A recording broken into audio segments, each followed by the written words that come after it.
Hey guys, I welcome you all to my channel SSC smart classes.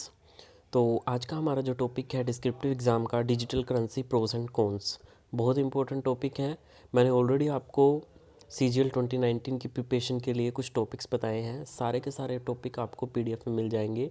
इस PDF को आंख मीच करके आप ले सकते हैं, क्योंकि इस PDF में मैंने इतने ऐसे लेटर आपके लिए डाले हुए हैं और एक अपडेटेड बुक भी है जिसमें मैं सारे टॉपिक अपडेटेड डालता रहता हूँ। सारे गवर्नमेंट स्कीम्स हैं और पुराने जितने ऐसे लेटर हैं फॉर्मेट सब इसमें आपको मिल जाएगा।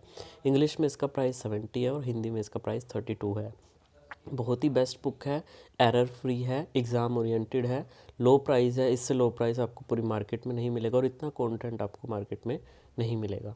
तो देखिए, digital currency pros and cons. Virtual money is defined as a digital representation of a value that is issued and controlled by its creator.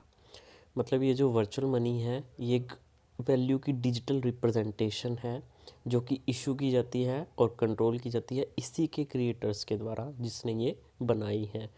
काफ़ी सारे लोग थे, काफ़ी सारे डेवलपर्स थे जिन्होंने इसको तैयार किया है। It is used and recognised by the members of a specific virtual community. तो उसी से रिलेटेड मेंबर्स थे जिनके द्वारा ये यूज़ किया गया है और रिकॉग्नाइज, इसको एक पहचान दी गई, नाम दिया गया। Virtual money relies on an organisation that completely works on trust, and unlike regular money it is not issued by central bank or any other banking authorities। देखिए, डिजिटल करेंसी में जो मैं आपको बात कर रहा हूँ इसमें ना कोई बैंकिंग ऐसी ऑर्गेनाइजेशन बीच में नहीं है, कोई भी गवर्नमेंट एंटाइटी इसमें बीच में इन्वॉल्व नहीं है। पहले क्या होता था, जो सिस्टम होता था, अभी जो ट्रांजैक्शन का जो सिलसिला है जिसमें हम हमारी जितनी भी सेविंग है, ठीक है, हमने जितना भी पैसा कमाया है कुछ भी हम बैंक में रख देते हैं अपने बैंक अकाउंट में। आगे वो बैंक किस तरीके से उसको यूज़ कर रहा है तो वो हमारे हाथ में नहीं है। मान लो वो बैंक जो है वो किसी गलत बंदे को जो है वो पैसे लोन के रूप में दे देता है और वो पैसा मर भी जाता है। तो अब देखिए, तो वो पैसा है किसका? वो पैसा अल्टीमेटली हमारा है। लेकिन ये जो डिजिटल करेंसी है ये बेसिकली इसके बीच में कोई ऑर्गेनाइजेशन नहीं है, कोई गवर्नमेंट इसमें बीच में इन्वॉल्व नहीं है। A virtual currency permits to transfer money without having to use any sort of intermediary like banks। तो बीच में कोई माध्यम ही नहीं है, बीच में कोई बैंकिंग जैसा सिस्टम ही नहीं है। आगे देखिएगा, it use A cryptographic technology cold blockchain. ये एक क्रिप्टोग्राफिक टेक्नोलॉजी यूज़ करता है जिसको हम ब्लॉकचेन बोलते हैं। That forms a collective and publicly demonstrable file of transactions. मतलब इसमें क्या होता है, जो भी आपका बेसिकली डाटा है, ठीक है, जो भी आपका डाटा है इसमें वो कुछ लोगों के पास ना जा कर के, बल्कि ये डाटा सभी जो कंप्यूटर्स हैं, कितने सारे कंप्यूटर्स हैं, ठीक है, जो भी इस वर्चुअल करेंसी की माइनिंग कर रहे हैं उन सब के पास ये रिकॉर्ड जो है वो चला जाता है। सो publicly demonstrable file of transactions होती हैं। यानी कि अगर एक पर्टिकुलर कंप्यूटर को हैक कर लिया जाए तो बाकी सारे जो डाटा है, बाकी सारे कंप्यूटर्स में जो डाटा है उसको हैक नहीं किया जा सकता और पता भी नहीं चलेगा ये ट्रांजैक्शंस की किसने है। यानी कि जब भी आप ऑनलाइन ट्रांजैक्शंस करोगे इस डिजिटल करेंसी का यूज़ करके, जैसे बिटकॉइंस हो गया, तो वो जो करेंसी का रिकॉर्ड है किसने वो ट्रांजैक्शन की है ये भी पता नहीं लगाया जा सकता। This build trust between the sellers and the buyers. जितनी इन्फॉर्मेशन बता रहा हूँ सफिशिएंट है। With the industrialization and involvement of technology, digital currencies are gaining an upper hand over others. One such currency is bitcoins. उसके बाद देखिए, privacy and security have also been a major concern for crypto currencies. The blockchain ledger is based on different mathematical puzzles which are hard to decode। Crypto currency में क्या होता है, जो privacy और security है ये सबसे बड़ा इस चीज़ के ऊपर जो है वो काम किया गया है, इस चीज़ को ध्यान में रखा गया है। ब्लॉकचेन जो लेजर है इस based on different mathematical puzzles जिनको डिकोड करना आसान नहीं है। This makes a crypto currency more secure then ordinary electronic transactions। With the help of different cryptocurrency wallets and exchanges, one currency can be converted into another by trading in cryptocurrency across different wallets and with minimum minimum transaction fees, इसमें transaction fees ना के बराबर ही होती है। A major pros of crypto currency is that they are mainly decentralised, यानी कि किसी चीज़ के मतलब ये अंडर नहीं, गवर्नमेंट इसमें बीच में इन्वॉल्व नहीं है, it is decentralised.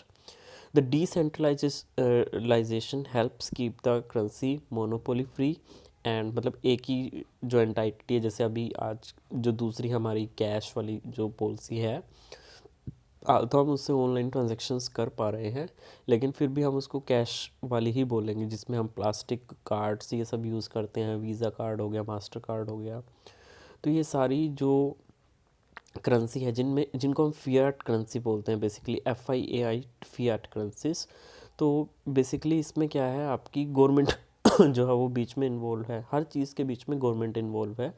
There is a centralisation, monopoly है उसकी, एंड इन चेक। अगर गवर्नमेंट को लगा इन्फ्लेशन और डिफ्लेशन को कंट्रोल कैसे करना है, तो वो टूल्स, गवर्नमेंट के पास अगर पैसे कम पड़ जाते हैं तो गवर्नमेंट ज़्यादा से ज़्यादा पैसे छापती है, तो वो सारा गवर्नमेंट के ऊपर है, एंड तो which in turn will keep it monopoly free and in check, so that no one organization can determine the flow and the value of coin, which in turn will keep it stable and secure, unlike fiat currency which is controlled by the government. Fiat currency जो government के द्वारा control और regulate होती है. With the help of cryptocurrency, the transaction fees paid by a user is reduced to negligible or zero amount. It does so by eliminating the need of third party. क्योंकि अभी हम जितनी भी transactions कर रहे हैं उसमें बेसिकली थर्ड पार्टी जो है वो उस ट्रांजेक्शन को सक्सेसफुल बनाने के लिए, कि यूज़र टू यूज़र जो बीच में पेमेंट का ट्रांसफ़र हो रहा है उसके बीच में एक थर्ड पार्टी आती है, वो वेरीफाई करती है और फिर वो पेमेंट जो है वो दूसरे खाते में चली जाती है. ठीक है, तो बीच में वो कमीशन भी करता है. तो यहीं पे वीज़ा, पेपल, तो ऐसी थर्ड पार्टीज़ को एलिमिनेट करता है to verify your transactions. Transaction whether international और domestic in crypto currency are lightning fast, बहुत ही फास्ट है ये. As every coin has two side therefore it has also some cons. ठीक है, जैसे हर सिक्के के दो पहलू हैं, इस तरह से इसमें भी कुछ कोन्स हैं. वो कोन्स क्या हैं? Bitcoins has been used as a mode of exchanging money in a lot of illegal deals in the past, such as buying drugs on the dark web.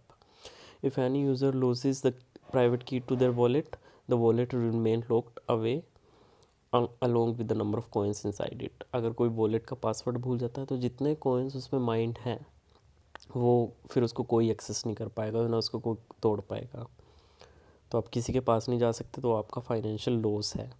The crypto currencies are known for its feature of being decentralised but still operated by some organisation. लेकिन फिर भी कुछ organisation के द्वारा तो ये operate हो रहा है ना, एक सिंगल एंटाइटी तो इसको ऑपरेट नहीं कर सकती ना, तो कुछ लोगों के ऑर्गेनाइजेशंस के अंडर में ऑपरेट होता है.